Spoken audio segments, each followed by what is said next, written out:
Hello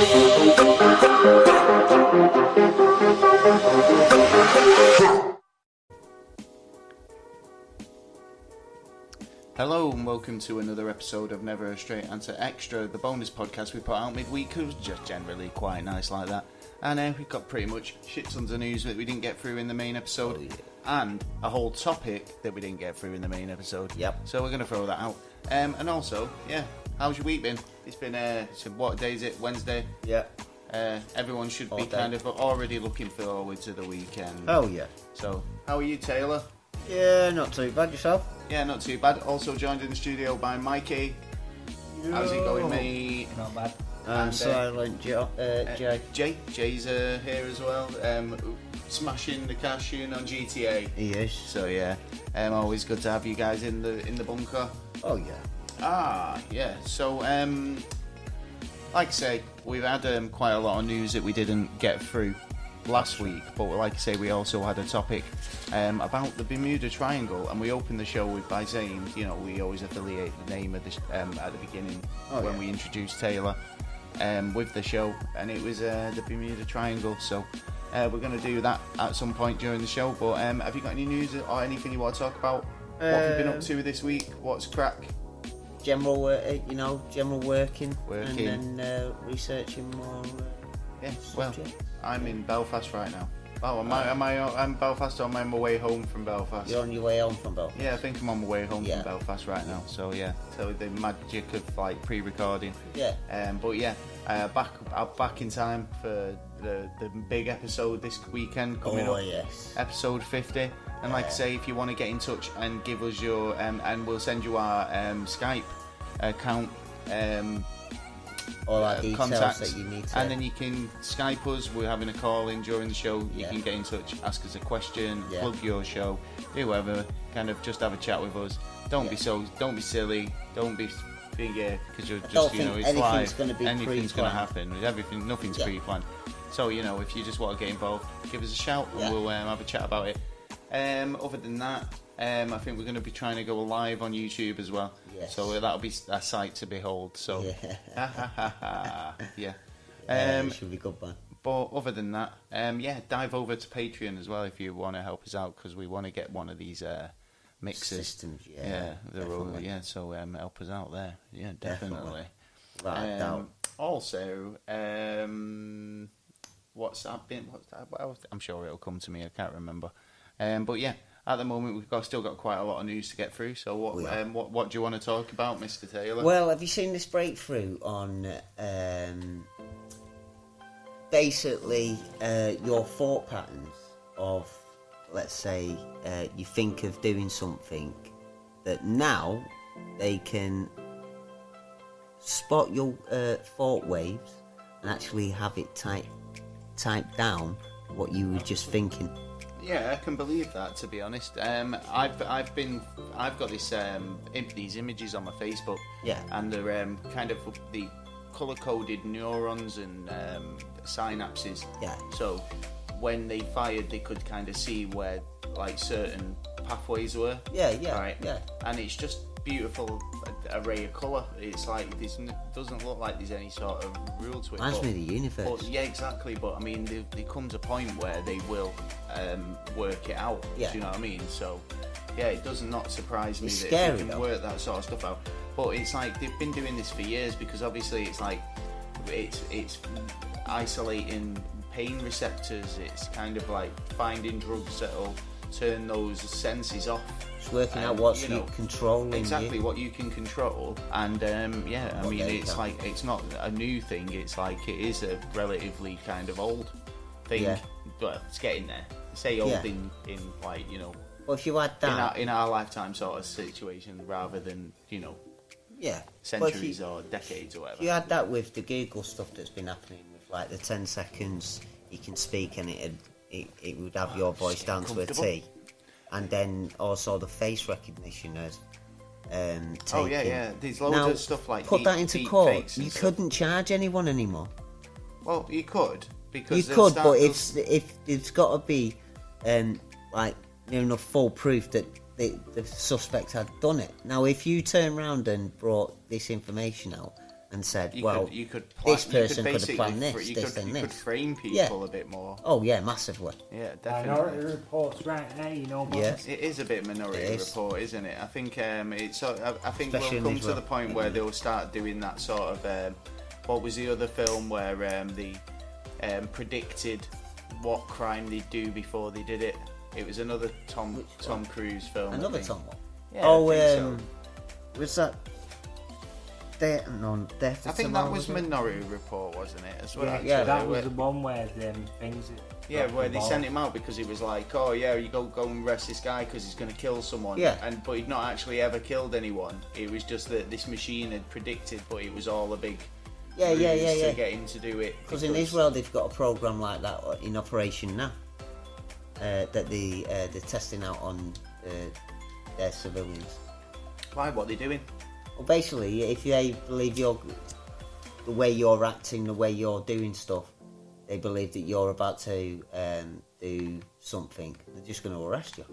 So probable cause. Yeah. But there's no probable cause. There's no evidence. No, that's what I'm saying. It's like they need it. They can't just go and fucking arrest people. Like what we was talking like before about if the police knew something was going to happen, they're more likely to wait to take the subject out when it's happening or after the fact, because then they've got a cast iron conviction. Now, if they do it beforehand and they've got the wrong end of the stick and they can't prove it, they're fucked because they've been sued.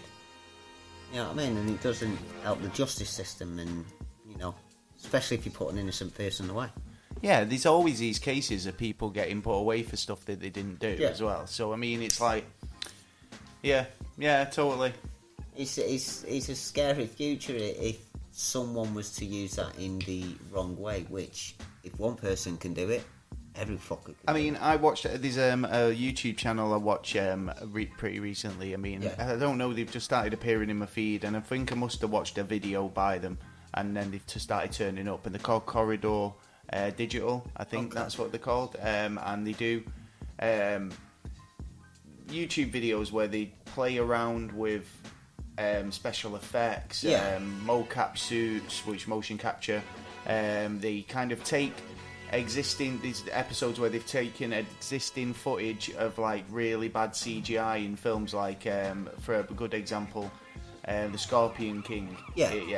And then of The Rock, do you know that scene where he comes in, he's super plastic, doesn't look good at all? No. And they basically fix it with a deep fake. So they take footage from the sequel, which The Rock was in, right? They take all that facial features and expressions, and they put it over and deep fake it over the first film's really bad CGI of The Rock. Yeah. And do you know what? They make a considerably good difference on it, because, to be fair, they've actually fixed a really bad scene. Yeah. But they've proven a point as well. It's like they've kind of used this technology, and it's easy for people to do. It's not.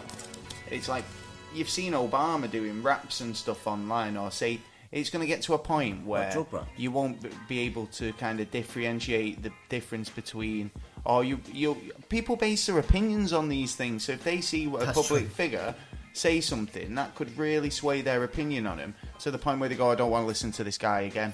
Well, do you know what I mean? Johnson. So, look at him. He's having a haircut. Look at the foolery that he's had and he's done. Tomfoolery. Yeah, the stuff that he's done, and they keep bringing it up and up and up. Shenanigans. And he's Boris. made the mistake of saying the wrong word. Oh, Boris and his shenanigans. Yeah. Why? What's he done now? It's not now. It's just past stuff, isn't it? Oh yeah, but he's always been seen as a bit of a quirky guy. So do you know what I mean? That is true. Yeah. He's at it again, folks. Peeing in this. Peeing in the soup. Yeah. Tyler Durden. I need to let it out. Peeing in the soup. Myself. Story wise, I've got a couple of stories I'm just trying to get up now. Just bear with me while Taylor just shakes it off. Yeah, got to give it a good shake, can't you? Don't want to spill it everywhere. Don't want it on More my than shoes 3 again. times playing with yourself. I can't find this pop it story back in. now, so do you know what I mean? It's not even funny. Oh, there we go. So, anything else you want to talk about, Taylor, while I'm looking? Well, you're looking. Yeah, all right then. Anonymous. Yeah. Okay. Decided to attack Russian FSB, and that which is their secret service, and so they've gone on the attack on hitting Torrent, but they don't know how much damage they've actually done. What do you mean, like on downloading? Yeah. Well, let's see. Now, Anonymous. So attacked... they've been trying to what? Like spread viruses, I take No, it? what they did was they attacked the SFB, which is the Federal Secret Service, and they posted a smile, which they leave a smile when they hack into your place. Right. The system they actually hacked was SY Tech. They took 7.5 terabyte of data. They give it to hackers and journalists, so they weren't keeping it for themselves. They were showing about projects that the FSB were up to. Yeah. And that happened on the 13th of July. Right. Okay. Yeah. So they've got a little bit of trouble, and they decided to fight back and go into Torrent and hit back into the dark net. But as far as you know about the damage that they've actually done in there, there's no evidence to say that they've actually scratched the surface on anything that they've done. Right. Fair enough. Yeah. I've got family stories. Sorry about that. Yeah, no I've problem. got aliens breeding with humans to save Earth. Oxford professor claims. Which, why would you say they were trying to? Is this why all these new young kids are like, "Hey guys, we've got to save the planet"? Well, I think we're Because gonna they're be a bit actually too late alien for that. crossbreeds. Millennials. Well, we've said it before about the DNA. That we only know so much of the DNA. We haven't actually cracked it all because there's a lot of it that's according unknown. to this Oxford professor, extraterrestrials are breeding with humans to human beings to produce a subspecies which could one day save the planet from climate change. According to an Oxford professor, he's not naming himself here on this article though. Alien-human hybrids. So he kind of takes away the legitimacy of the article a bit he's for not me. naming himself. If you're not, well, it's rather that, or it's made up, and they just put Oxford University professor. Yeah, but that you could know, be anyone. It could be you anyone. Know them all? Alien-human hybrids could really already be walking amongst us. Oh, Dr. Dr. Young Hang Chai, an academic at Oxford Oriental Institute. So yeah, there you go. He has named himself. Well done. Yeah. And all right, I can take it seriously now. Come on, Dr. Chai. A bit more serious. Openly believes that there's a strong correlation between abductions and changes in the Earth's climate. Yeah. The Oxford students at Campus News paper reported in a lecture given to a conference in 2012. Dr. Chai said that he was not the only scientist in the institute that believed in non-human species who appear and kind of breeding with the human race, apparently. Yeah. Trying to make us better so we save the planet. Go, Dr. Chai. I like that story. It was awesome. And now Christian researchers have basically put out new predictions for doomsday prophecies. Oh, here we go. Yeah, so what is it? Cricket's going to go start flying and eating everything, or well, a self-declared Bible researcher and conspiracy theorist has predicted a number of failed doomsday dates. He's trying a new track. Instead of giving a date, he's giving a range. A range. I think we've talked about this guy actually. I think it's David Mead, whose views on outside the mainstream of Christianity told The Guardian that the biblical rapture will take place at some point between May and December of this year. When that happens, the world won't end, but rather the faithful will be plucked from the earth, leaving the rest of us behind for 7 years of tribulations. Then he said there'd be 1,000 years of peace and prosperity before the world actually ends, which would occur by the year 3025, give or take. So this put your balls on it. It's what? So no, he's saying it's not going to end, but the good peeps will be getting kind of selected off. Yeah. So the world isn't going to end, but then it will. But it won't 'cause happen you're in eating our shit. lifetime anyway. He said, but so he could turn around and say, well, it might have already started. He couldn't say because by the time it's going to hit, it's not even going to be within his lifetime really. So he's actually this new approach for him is kind of like the best approach he's had.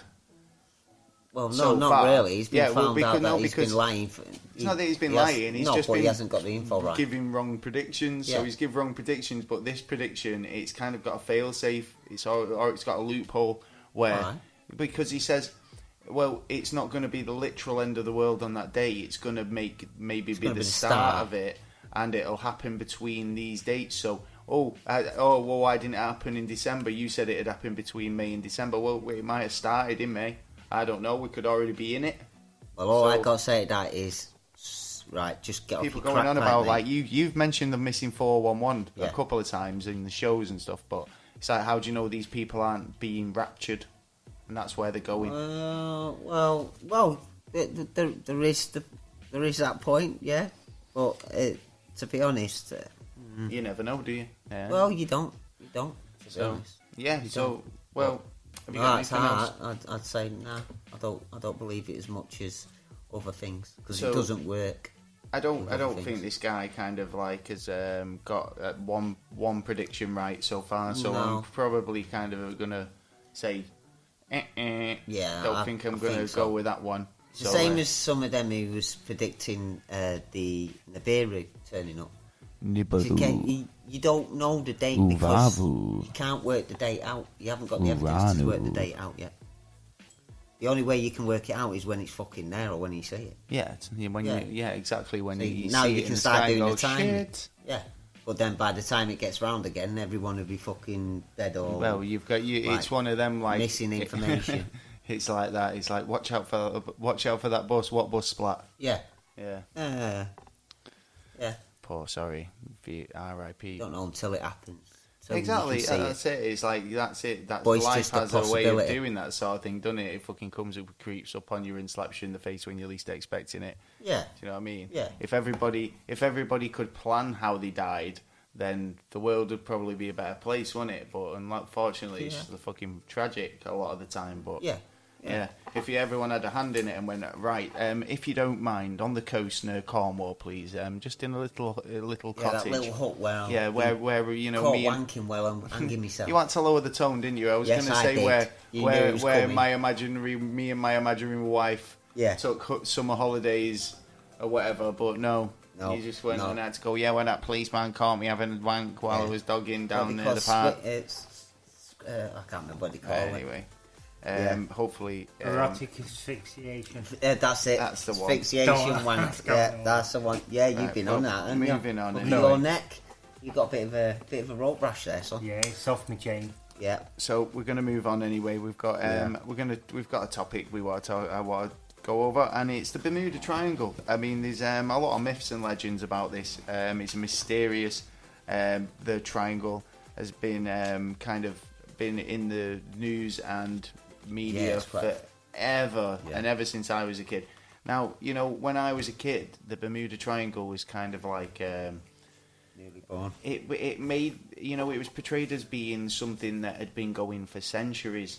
Do you know what I mean? And thousands and thousands of ships and galleons and boats and other fucking planes and helicopters and all these vehicles had been vanished, and it was like, who knew what was beyond, or where these boats were going? Yeah. But looking into this, a lot of this mystery started around 1945. Yeah. And a lot of it came out when, this first incident took place. So, on the 5th of December 1945, there was 5 aircraft that vanished without a trace. Reportedly, the pilots gave feedback to the tower that it felt strange that day, and there was kind of disturbances with their equipment. Yeah. There was also kind of a report saying that the ocean looked strange itself. Things were wrong, and Flight 19 was supposed to be a routine operation of 5 torpedo bombers, little 3-seater aircraft, which were called the Avengers, right? And they were like the top class when it comes to the planes, So like they were the bollocks in warplanes. Top Guns. Yeah, so no, just the planes themselves, you know, like for capabilities. Oh yeah. So like they were called the submarine killer. Yeah. They could they were super deadly and efficient, and you know, dangerous job. Really reliable when it came to missions and stuff like that. So Flight 19 was left the airbase. They flew for about a couple of hours. I think they left the base at about 2 p.m. Yeah. Now it was pretty crisp day, and considering it was like getting into the winter, it was clear, there was no wind, and it was a perfect day for flying pretty much. Yeah. So everything was awesome. They were all went off, but then like about 4 hours into the flight, poof, gone. By a penguin. They vanished, right? 5 planes just vanished into thin air. So basically, the Air Force launched a search party. Yeah. But literally after 1 hour of taking off, so this is about 7:30 now. Yeah. You know, they get the report that these 5 planes are we've got no contact whatsoever. So they send out the rescue plane. Like say, an hour later, he's disappeared. Right. Nowhere to be seen. Yeah. Right. So it's at this point you'd be thinking like, well, should we even send another rescue plane? Because obviously, like, you know, we've lost 6 planes at this point. Yeah, so do we even send anyone? Like, so anyway, they do send someone out, and literally they found nothing. They found no wreckage, no dead bodies, nothing. Right. And you'd think like even after all these years that maybe somebody would have shown up. Yeah. Do you know, who kind of went, oh, yeah, we crashed somewhere, or, you know, I survived, you know, out of six planes. Didn't they find any wreckage? Never found any wreckage, and there's actually been a lot of different ships and kind of planes that have kind of gone missing in this area that kind of, where they've never ever found any sort of evidence for wherever. Right. You know, we go on about this Malaysian flight, but this is not the first time this sort of thing has happened, where planes and other boats and stuff have gone. So you know what I mean. You know, this rescue boat's gone out, disappeared. They've sent other rescue ships and stuff to try and find them. Nothing. So like, you know, I think like I say, they've not found any wreckage. So I would just think, oh, they've just kind of it's one of those mysteries that you put it down to the fact that you can't explain it. And if they don't radio you or contact you, what do you do? Well, yeah, if you've lost communication, then there's fuck all you can do until they get communication back.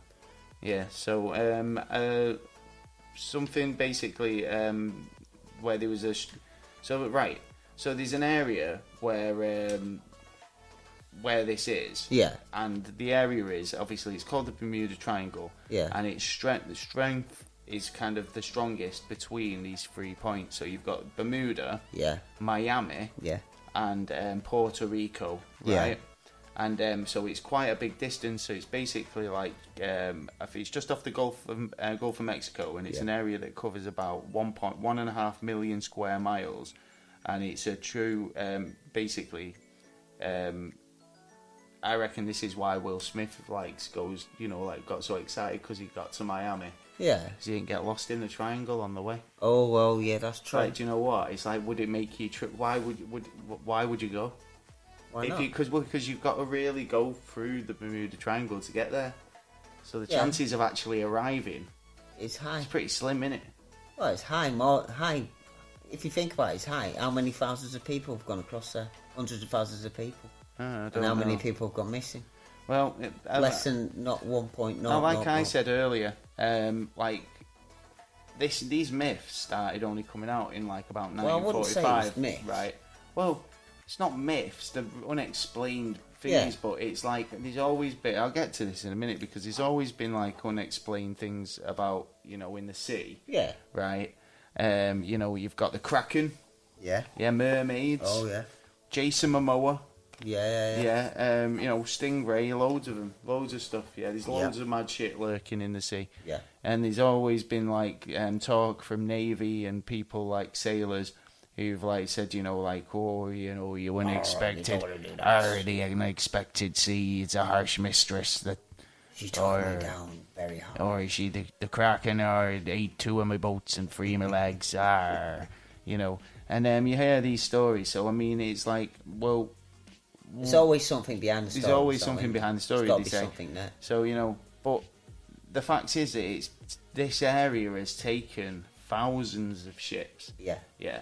And I mean, I think that sounds like an exaggeration, but apparently that's the numbers that we're talking. It's taken thousands of ships, hundreds of planes. Yeah. You know, so what could explain this? There's been What would you say you would explain it? Right, one could be the gas underneath. If you have a look on the bottom of the ocean, there's white like substance on it. Now that is from a gas that's coming up from the ground. I can't remember what gas it was. It was a pocket full of swamp gas, and it all raised up in a weather balloon. But for ships, and then, no, it wasn't a UFO. I can assure you of that. I will tell you now. If it was UFO, I would tell you. I promise you, I'm a member of the Queen's Secret Service. Okay. Well, we don't know exactly what would happen to a plane underneath. Well, you if don't. It went off. But we know what would happen to. Yes, I don't. All right, then pockets of air pressure. Yeah. Yeah, but like you know, it's like, have you ever seen Lost when it's like it's like it's all the plane's coming down because it's some energies. These energies from the island. Yeah. Right. That's kind of almost how it makes you feel, and it's like when I was a kid, like I say, these stories of the Bermuda Triangle seem to go for years before 1945. Yeah. I thought it was like going on since like when we go pirates, but like pirate days and like before then, yeah. Because if it's a mystical thing that makes things disappear, it's not going to just have shown up in the 1940s. Yeah. Now, I swear I'd heard stories that were pre-1945. Now, this is claiming to be the first story or the first incident of the... Official documentation. Well, yeah, no, but even official documentation is like, you know, what's considered official documentation. Anyway, I mean, they've all gone the same way as well, these boats, so you get no distress signal, no SOS, no communication at all, really. No wreckage, so everything just basically has been sweet, and then all of a sudden, like the Kraken comes and takes it. Exactly. Or like if like something like Aussie Man reviews would say, you're off to destination. Fuck me. Yeah. So you know, would you say it was a time warp or?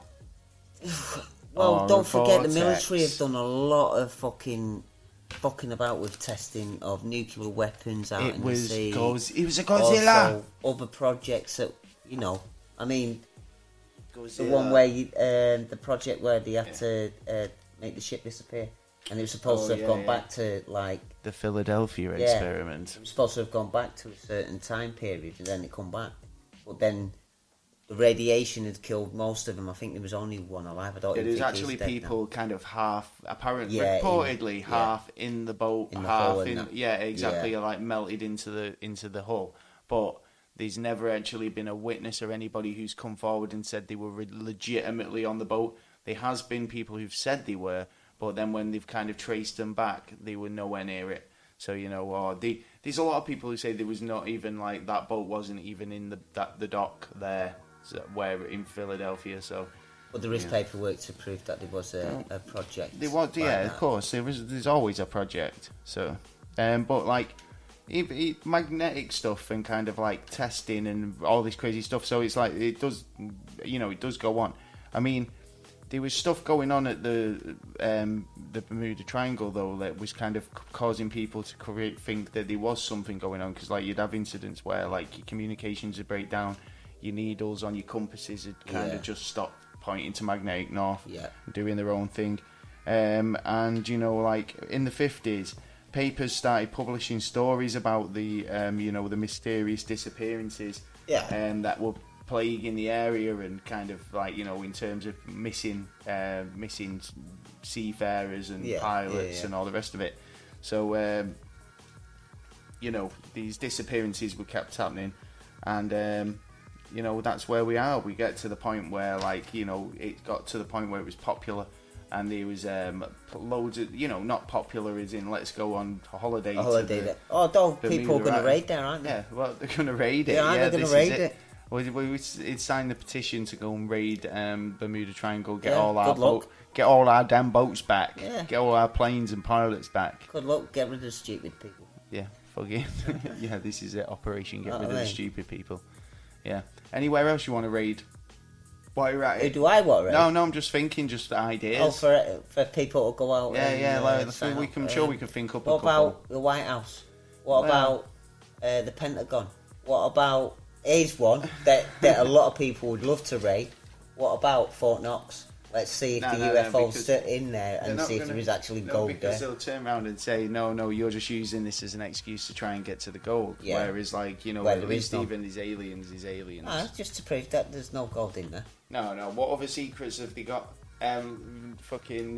We could go and do that. You couldn't. I think the fact that they've put out a petition to go and raid Loch Ness. Yes, yeah. And 100,000 people. find Nessie for once and for all. Yeah. And do a sitting in the Bermuda Triangle, raid that. It's beautiful. It is. It's beautiful. Beautiful world, man. So it will do what a fucking do. Well, there you go. I think that's pretty much it for the Bermuda. Bermuda. To Bermuda. Yeah, that's it for this episode of Bermuda Triangle. Bermuda Triangle. We talk Bermudas. You've made me totally lose my trail of thought now. No, you did that. Yeah, I know. Well, anyway.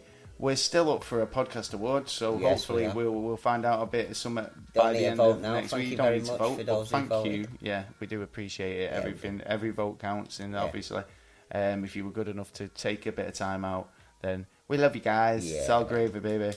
And And be all down to you when we win. Oh yeah, totally. Well, it's kind of a people's choice type of thing, isn't it, to an extent? So yeah, if we do, our lucky it's not. If it's false advertising, then we'll be quite happy. Yeah. I think. Yeah. Don't forget, we're back this Saturday. If you want to get in touch about kind of coming on the show as a guest, get in touch, and we will pass on our Skype details. contact so you can call in. And if you would like to subscribe to us or anything like that, or contact us, you can contact us at neverstraightanswer@gmail.com, and you can get us on pretty much any platform where you choose to get your podcast from. Yeah. So that's iTunes, Spotify, Castbox, all everywhere pretty much. Google us and you will find us. What else am I missing, Mr. Taylor? You are missing Goods and services. Yes. Well, please make your way to the back door of Tradesman's Entrance. Yes. Yes, we have a lovely array of T-shirts, hats, mugs, all at our local conveyor of merch, Dizzy Jam. Yeah. If you go over to Dizzy Jam, Never a Straight Answer, and you find a link on our Twitter page, and you can get all that goodies for reasonable prices. And it's all going in our kind of new kit fund. So yeah. Go and check it out. I'm talking about our new kit fund. Get on Patreon. Yes. Stick a couple of quid in there. Or you could just buy us one and save us all the hassle of asking. Yeah. Yeah. And just think, if you're putting two wonderful big smiles on two Mancunian faces, it'll be making my day. Other than that, I think that's pretty much it for the show. You can find us on NASA_Never on Twitter.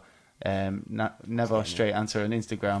You can find Gaz Duncan on Instagram, and you can't find Taylor on nothing because he doesn't do social media. But I do encourage you to follow him around the old local shopping centre, swimming pool, watering hole. Pop stuff in his basket when he's not. Pop stuff in his basket. Oh, don't do that. Oh, I'm buying everything from chips to fish. Tampons. I can imagine that getting mum body spray, whatever you fancy.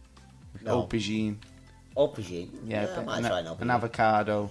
Yeah, I'll go with that. Yeah. Fuck it, why not? I just put the wine and the chocolates in there. Well, I'll just take all that. Well, on that note, I'm going to call it a night, because that's us. Right, well, we'll see you next week, and for a pretty special episode 50, and also our 1 year anniversary. And when we say our 1 year anniversary, it falls on our 1 year anniversary, so it's literally party time. Yeah. So we'll catch you next week. Have a good one. I've been Gaz. I've been Taylor. Peace. Oh, fish. I smell fish.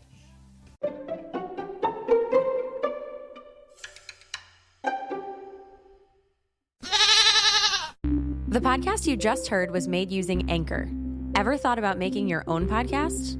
Anchor makes it really easy for anyone to get started. It's a one-stop shop for recording, hosting, and distributing podcasts. Best of all, it's 100% free. Sign up now at anchor.fm/new. That's anchor.fm/new to get started.